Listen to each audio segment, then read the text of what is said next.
Today, I'll be transforming this 5-week-old lash set into a sultry wet lash cat eye style. If you're new to our channel, my name is Anna. I'm an educator here at Lash Artistry, and I'm just gonna jump right into the video because I have a lot to share about this lash set.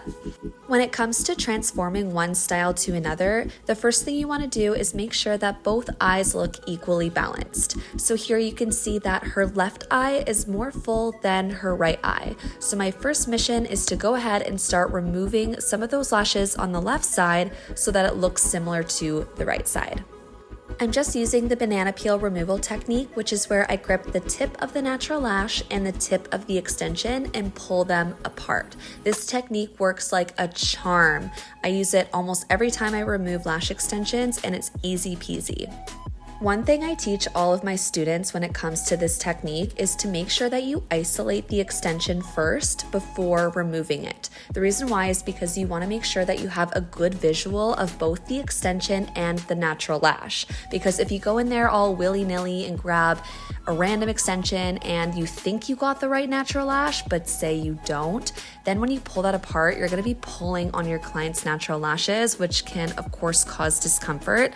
So you want to make sure that any extension that you grip, you have the right natural lash so you can pull it apart with ease. Now I'm just grabbing my inspection mirror to see if it looks balanced to the right eye and all looks good, so it's time to move on to application. A common struggle when it comes to lash fills is bringing back the shape to life in your set. I find that the shape often gets lost when there's lots of gaps or lots of grown out extensions. So my plan of attack when it comes to bringing back the shape is to start on the top layer first, because these lashes sit highest up on the eyelid, therefore will look the longest, and the longest lashes are what determines the shape. Once I've completed the top layer and I'm happy with how the shape looks, from there I can just feather in shorter lengths along the middle and bottom layer. Feathering also helps us achieve more darkness and more wispiness, and the set looks even better in between fills. I actually use this technique on most of my clients because who doesn't want that? Everyone wants their lashes to look as good as possible in between fill appointments. So if you haven't tried feathering yet, this is your sign to go for it. So in order to achieve a swooped out cat eye lash style, I first want to make sure that I'm following a directional pattern. Here's a little look at mine. Feel free to take a screenshot, but I'll be directing all of my extensions out towards the ear. In order to do that, I'll be placing my extensions on the side of the natural lash that I want it to direct towards.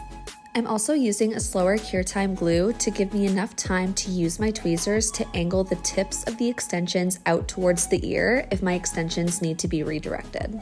If you feel like you struggle with direction or have a lot of unanswered questions, go ahead and click the video on the top right-hand corner to watch our best, most detailed directional tutorial. But be sure to watch that one after this tutorial because we are almost done the set and I cannot wait for you to see the final results.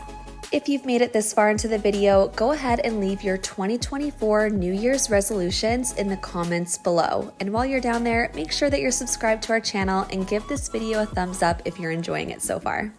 Now that we're all done our set, it's time to look for stickies. If you don't know what a sticky is, it's where the extensions are either stuck together or stuck to the iPad. So here I'm starting on the outer corner and I'm using the tips of my tweezers to weave through all of the lashes. And once I find a sticky, I just gently pull them apart like I am here, and then I just sift through the rest of the set. Now that our lash set is sticky free, we can go ahead and apply Superbonder directly to the base of the extensions to add flexibility to the bond. This way, if your client comes into contact with an object, for example, if they sleep on their face, the extensions will move with the object it comes into contact with rather than just snapping off, in turn promoting better retention.